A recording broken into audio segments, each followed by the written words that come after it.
The wind came first, sharp as broken glass, sweeping down from the peaks of Wyoming's Silver Ridge Mountains.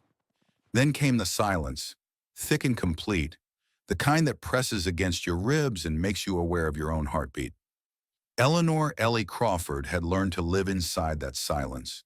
For nearly 6 years, she'd made this mountain her only company, tending to her chickens, fixing fences, and talking mostly to the dogs who shadowed her every step. They weren't just pets. They were her anchors, her pulse, the only thing that had kept her from dissolving into the quiet after she lost everything else. That morning, the snow fell in thick, lazy flakes, piling against the windows of her century-old cabin. Ellie poured coffee into a metal thermos and stoked the fire in the cast-iron stove her grandfather had installed decades ago. The cabin walls were lined with handmade quilts, her grandmother's legacy, and faded photographs that marked the life she once had. A family portrait from before John left. Hannah's school picture, her front tooth missing, taken 3 weeks before the avalanche. The K-9 rescue unit photo from 15 years ago, when Ellie still believed the world was something she could save. Bear, her 12-year-old Labrador, lay stretched beside the fire, his muzzle now flecked with gray. He lifted his head as she moved about the cabin, his eyes following her with the gentle wisdom of an old friend who had witnessed too much. Scout was different. The German Shepherd had come to her 3 winters ago, half-starved and wild-eyed, found outside an abandoned mill down in the valley. She'd recognized the haunted look in his eyes. It was the same one that greeted her in the mirror each morning, a wounded soul that refused to surrender. "Storm's coming in hard tonight," Ellie said, running her hand through Scout's thick fur. "Forecast says 2 feet by morning." Scout's ears twitched at her voice, but his attention remained fixed on the window, where the snow was now falling so heavily it erased the world beyond the glass. Have you ever felt the deepest loneliness on a snowy night? Sometimes in those quiet moments, the voices from our past speak loudest. Later that evening, as darkness fell, Ellie sat in her rocking chair, a leather-bound journal open in her lap. The pages were filled with neat, precise handwriting, observations of weather patterns, animal tracks, and the occasional sketch of mountain ridgelines. But what the journal didn't contain were the words that mattered most, the ones that might explain why her daughter's laughter still echoed through the cabin on certain nights, or why she still packed 2 thermoses of coffee each morning as if expecting company that would never arrive. Bear whimpered softly in his sleep, his paws twitching against some dream chase. Scout remained vigilant by the door, his posture unnaturally stiff, ears rotating toward sounds only he could hear. The night deepened, snow piled against the door, and somewhere beneath the howl of the wind, Ellie could have sworn she heard something else, a sound that didn't belong to the mountain. Morning broke cold and clear. The storm had left behind a world transformed, 3 feet of pristine snow blanketing everything in sight, trees bowing under the weight of white. Ellie stepped onto her porch, coffee steaming in the bitter air, when Scout suddenly burst past her legs, barking sharply, "Scout, get back here!" But the shepherd was already bounding through the snow, a dark streak against white, moving with purpose toward the ridgeline. Ellie cursed under her breath, pulled on her boots and followed. At 57, her knees protested the deep snow, but years of mountain living had kept her strong. She trudged after Scout, watching as he disappeared over the rise where the old hiking trail met the forest's edge. When she caught up, Scout was frantically digging at something beneath a fallen pine. Snow flew from his paws in arcs as he worked with single-minded determination. "What is it, boy?" Ellie knelt beside him, her breath clouding the air. Scout paused, looked at her, then continued digging with renewed vigor. Finally, his paw struck something that wasn't snow or earth. Ellie brushed away the remaining snow and felt her heart skip. There, nestled in the disturbed snow, was a small piece of fabric, pale blue with a delicately embroidered butterfly in one corner. It was clean, unnaturally so for something that should have been buried in the elements, and as she lifted it to her face, she detected the unmistakable scent of antiseptic. Ellie's hand trembled. 4 years ago, two young sisters, Amy and Olivia Wilson, ages 7 and 10, had vanished without a trace during a winter camping trip with their father. Their disappearance had haunted the small town of Silveridge. Search parties combed these very woods until heavy snow made it impossible. Nothing had ever been found, until now. The fabric was from Amy's favorite blanket. Ellie remembered it clearly from the search briefings. The little girl had been clutching it in every photograph shown on the missing posters. As Ellie carefully sealed the fabric in a plastic bag from her pocket, a sound drew her attention, the snap of a branch somewhere in the trees behind her. She turned sharply, scanning the forest. Between two snow-laden pines stood a figure in black, watching. Their face was obscured by distance and the shadow of a hood, but Ellie could feel their gaze. For a heartbeat, neither moved. Then, as quickly as they'd appeared, the figure retreated into the dense trees, leaving only a set of fresh footprints that the falling snow was already beginning to fill. Scout growled low in his throat, taking a step toward the vanishing figure. "No, Scout," Ellie commanded, her voice barely above a whisper. "Not yet." Her instincts from years of search and rescue work told her one thing with absolute certainty. Someone else was looking for those girls, and they didn't want to be found. The town of Silveridge sat nestled in the valley below, a collection of wooden buildings and snow-covered streets that looked more like a Christmas card than a real place. As Ellie's old truck rumbled down Main Street, she noted the holiday decorations still hanging from lampposts. No one was in a hurry to take them down, not when winter stretched from October to May in these parts. The sheriff's office occupied the corner of Pine and Main, a sturdy brick building with a sagging American flag that snapped in the wind. Inside, the fluorescent lights hummed, casting a harsh glow over decades-old wanted posters and community bulletins. Sheriff Robert Bob Simmons looked up from his desk when Ellie entered, his weathered face breaking into a smile that didn't quite reach his eyes. At 62, Bob had seen enough tragedy to last several lifetimes, including losing his wife to cancer 3 years earlier. "Ellie Crawford," he said, straightening in his chair, "didn't think I'd see you down off that mountain until the spring thaw." She placed the sealed bag on his desk. "Found this up near Ridgeline Trail this morning. Scout dug it up." Bob's expression shifted as he examined the fabric. "This is Amy Wilson's," Ellie finished. "And it's clean, Bob. Smells like antiseptic. Someone's been taking care of it." His brow furrowed. "Ellie, it's been 4 years. You know how many false leads we've had since that case went cold? This isn't a false lead. You know I wouldn't waste your time." Bob sighed, rubbing his temple. "Look, I know what finding those girls would mean to you. After Hannah—" "This isn't about Hannah," Ellie cut him off, though they both knew it was a lie.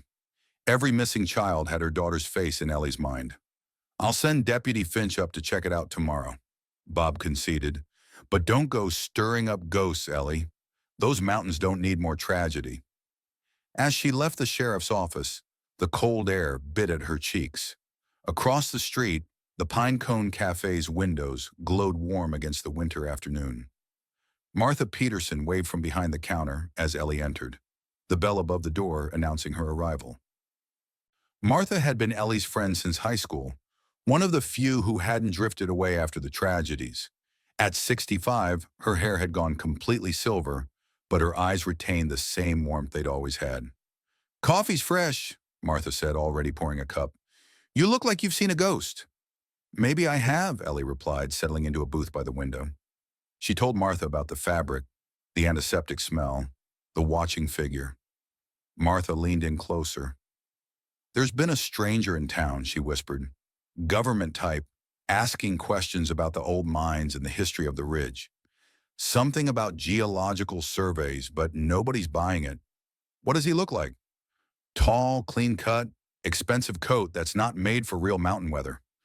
Been staying at the Royal Pine Inn for 3 days now." Ellie's coffee cooled, untouched, as she processed this information.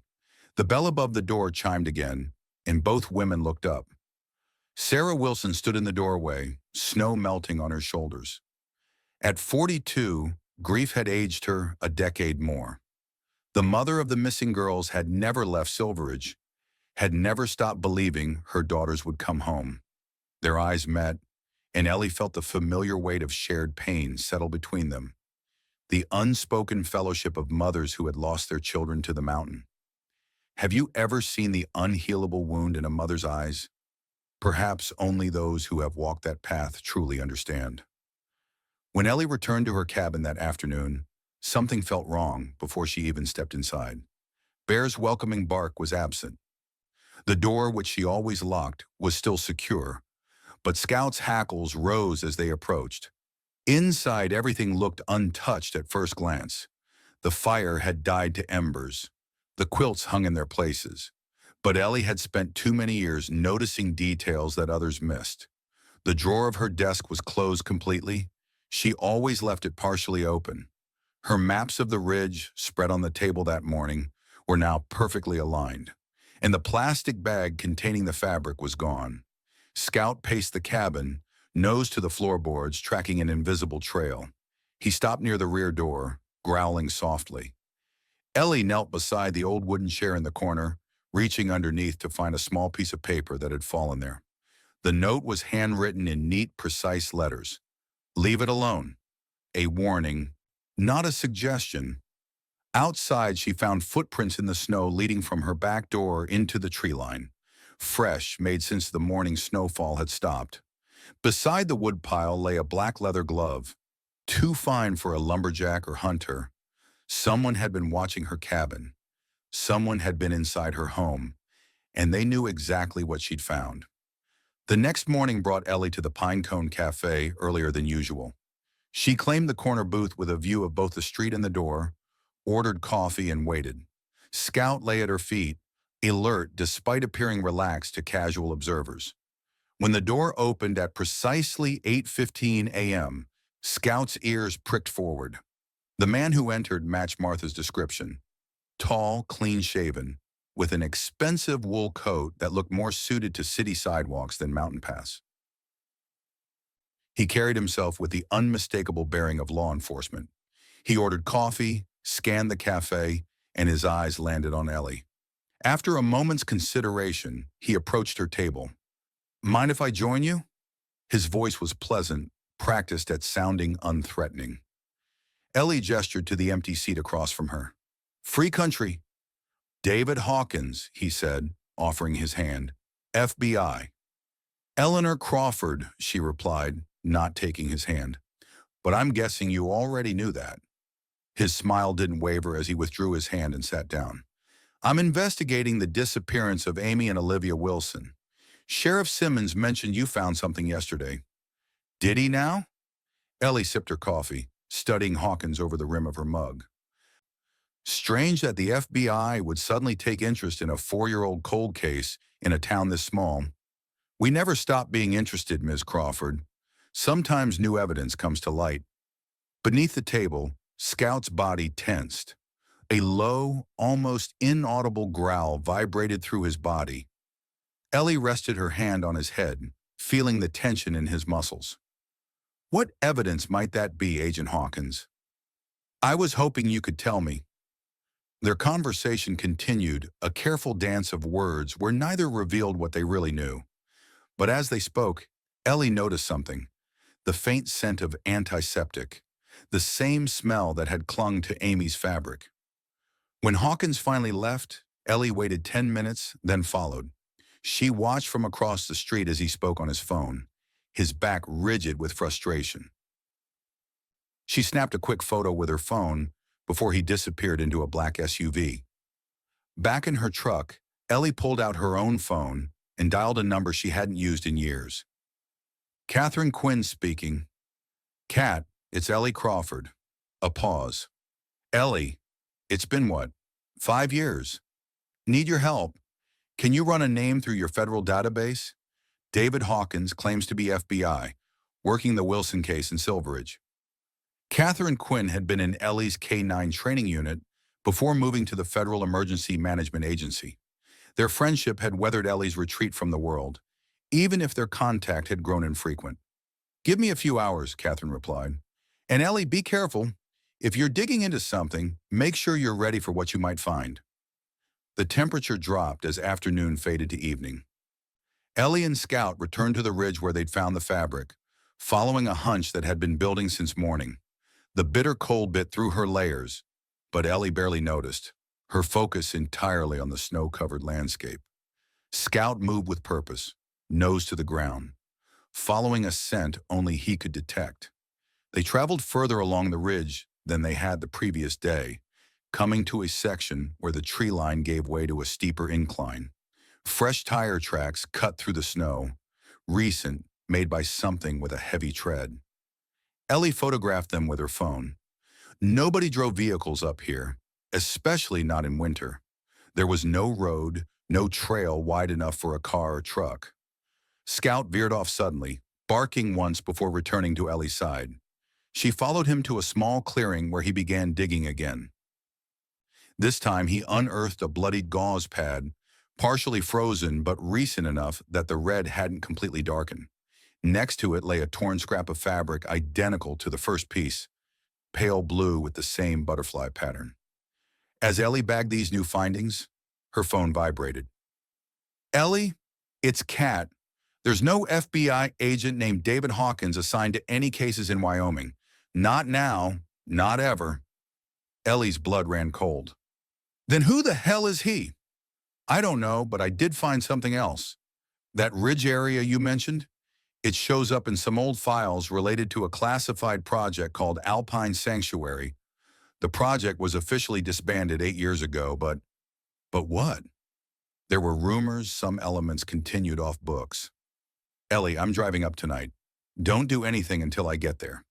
As Ellie hung up, Scout froze, his attention fixed on something in the distance. Through the trees, a pinpoint of light moved, a flashlight, bobbing along the ridge about half a mile away. Someone else was out here, in sub-zero temperatures, in the dark. Ellie extinguished her own light and crouched low, pulling Scout close. They watched as the distant light paused near a large rock formation that hadn't been on any of her maps. The rock seemed oddly placed, too perfectly positioned at the base of a small cliff. The light disappeared behind the rock for several minutes, then reappeared, moving quickly away from the area. Once the forest fell dark again, Ellie waited a full 20 minutes before approaching. The rock was massive, at least 12 feet high and nearly as wide, seemingly wedged against the cliff face. But as Scout circled it, his behavior changed. He began pawing at the ground where snow had been recently disturbed. Ellie helped him dig, and within minutes, her gloved fingers struck metal.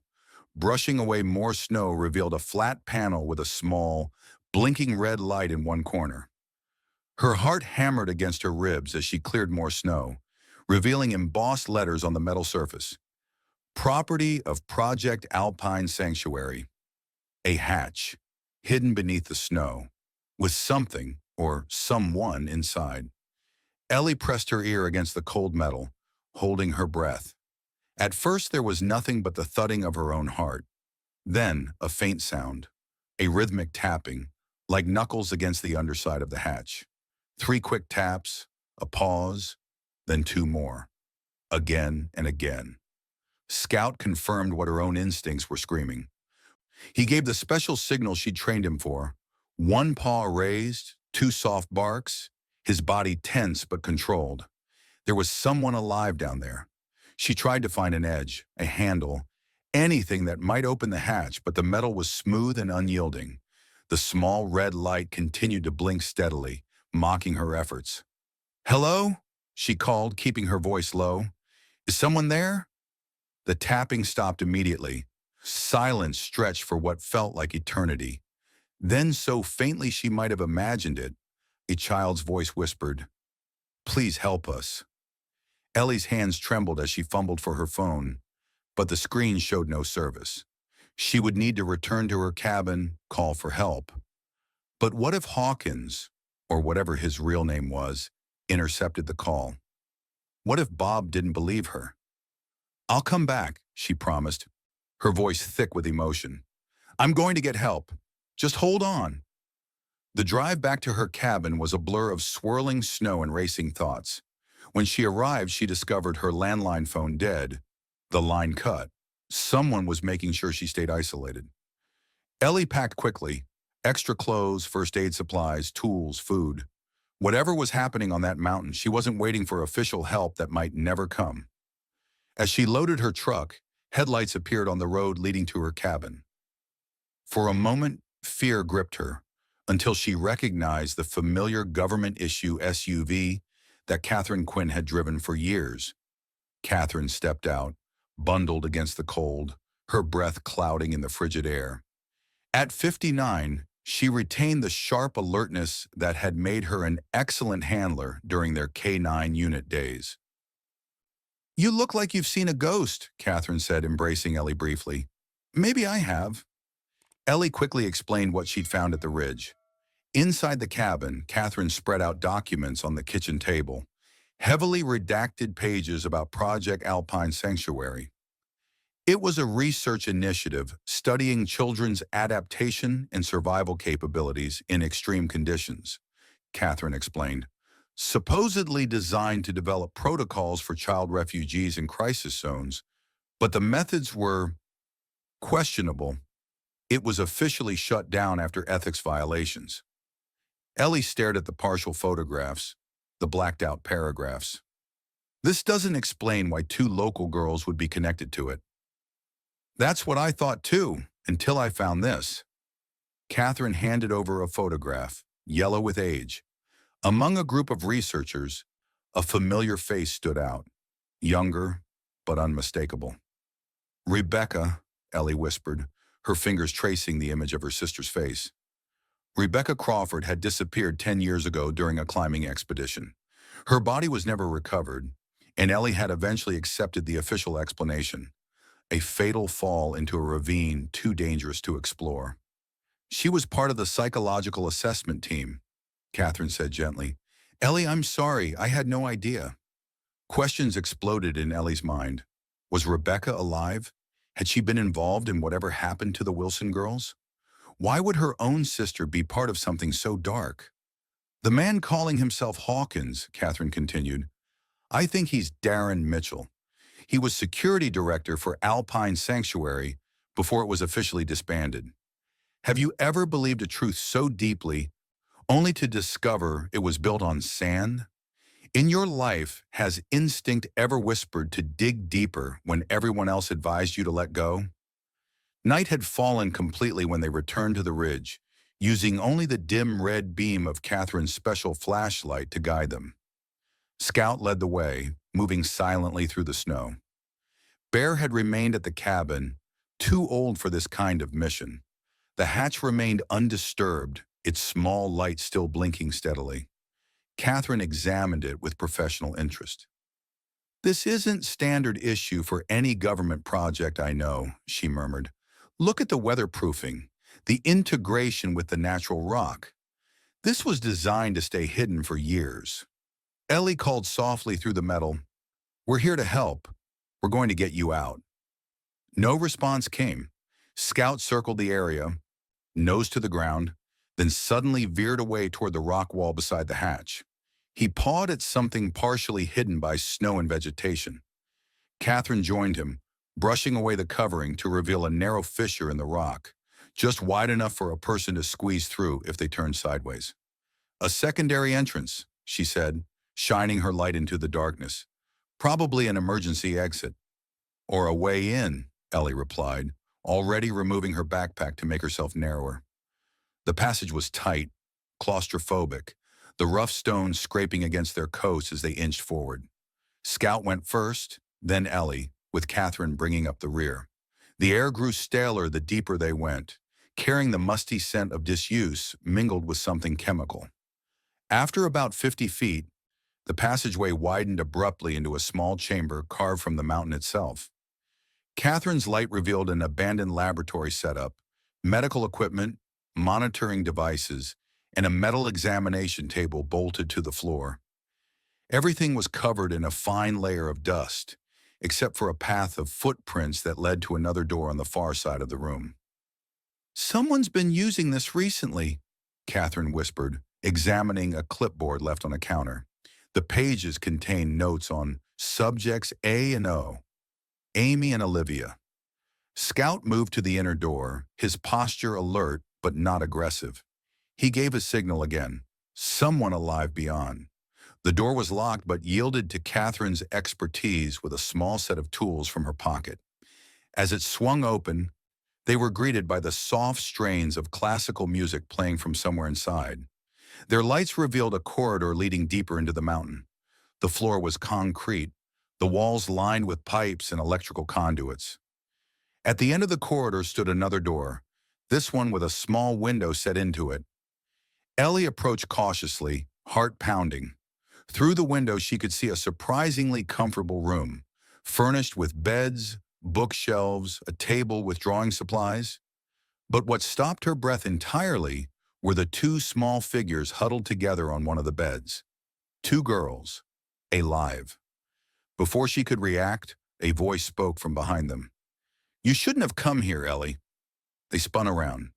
David Hawkins, or Darren Mitchell, stood in the laboratory doorway, a gun held casually at his side. And beside him, her face older but unmistakable, was Rebecca Crawford. "Hello, sister," Rebecca said softly. "It's been a long time." Time seemed to stop in that underground chamber. Ellie stared at her sister, the woman she had mourned, the ghost she had made peace with, now standing before her, flesh and blood and betrayal. "You're alive," Ellie whispered, the words catching in her throat. "More or less," Rebecca replied. Her eyes, once so similar to Ellie's, now held shadows that spoke of years spent in darkness. Hawkins, Mitchell, kept his weapon trained on them, but his focus was primarily on Catherine. "FEMA has no jurisdiction here, Quinn." "Neither do you," Catherine replied evenly. "Alpine Sanctuary was decommissioned. What you're doing is illegal imprisonment of minors." Mitchell laughed, the sound hollow against the stone walls. "We're not imprisoning them. We're protecting them, studying them. Their resilience could save countless lives." "They're children," Ellie's voice shook with rage. "Not lab rats." "They're special," Rebecca interjected, her voice softer than Mitchell's but no less resolved. "Their adaptation capabilities are remarkable. 4 years in controlled isolation, and they've developed cognitive patterns we've never seen before." Ellie took a step toward her sister, ignoring Mitchell's warning gesture with the gun. "How could you be part of this? After what happened to Hannah?" "Because of what happened to Hannah," Rebecca cut her off. "The avalanche that took her wasn't random, Ellie. She was being observed. The project had been monitoring children with exceptional abilities for years." The revelation hit Ellie like a physical blow. "Hannah was a subject." Rebecca's expression softened fractionally. "Not officially, but her psychological evaluations at school flagged her for observation. When the avalanche happened, it wasn't supposed to. They miscalculated the controlled slide." "You're saying they killed my daughter? For research?" The world tilted beneath Ellie's feet. "It was an accident," Rebecca insisted. "That's why I joined. To make sure it never happened again. To protect the other children." Mitchell's patience was wearing thin. "Enough family reunion. Both of you, on the ground, now." But Scout had been watching, waiting. At a subtle gesture from Ellie, a signal they'd practiced countless times, he launched himself at Mitchell.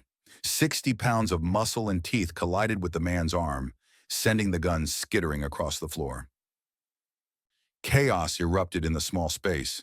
Catherine dove for the weapon while Ellie rushed Mitchell. Rebecca stood frozen for a moment before suddenly moving, not to help Mitchell, but to swing open the door that held the Wilson girls. "Run!" she shouted to them. "Go with Ellie!" The two girls emerged cautiously. 11-year-old Amy and 14-year-old Olivia, pale and thin but very much alive, their eyes wide with fear and confusion. "Rebecca's been protecting them from inside," Catherine realized aloud, now holding Mitchell's gun on him. "She's been the double agent all along." A sudden rumble shook the facility, dust raining down from the ceiling. Mitchell laughed through bloodied lips. "Fail safe," he gasped. "If the main entrance is compromised, The entire system initiates self-destruction. This mountain will bury everything. Another tremor, stronger this time. A crack appeared in the wall beside them. We need to move, now! Catherine yanked Mitchell to his feet while Ellie gathered the girls. Rebecca led them through a different passage than the one they'd entered through. Emergency evacuation route, she explained, guiding them up a narrow stairwell. I've been planning this for months. The facility continued to shake around them, lights flickering. The girls clung to Ellie, their thin bodies trembling with each new rumble. Who are you? Amy whispered, her voice hoarse from disuse. I'm here to take you home, Ellie replied, fighting back tears. They were nearly at the surface when the ceiling above them gave way. Scout barked a warning, and Rebecca shoved Olivia forward just as a chunk of concrete crashed down. Amy screamed as Rebecca disappeared under the debris. Rebecca! Ellie lunged toward the collapse, but Catherine held her back. We can't stop! The whole thing is coming down! Through the dust and chaos, Scout somehow slipped past them, disappearing into the rubble where Rebecca had fallen. Ellie heard his bark, once, twice, the signal that he'd found someone alive. Get the girls out, Ellie ordered Catherine, then turned back to help Scout. She found him frantically digging, uncovering Rebecca's arm.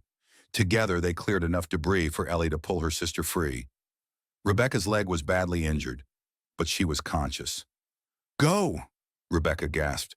Leave me. I deserve this.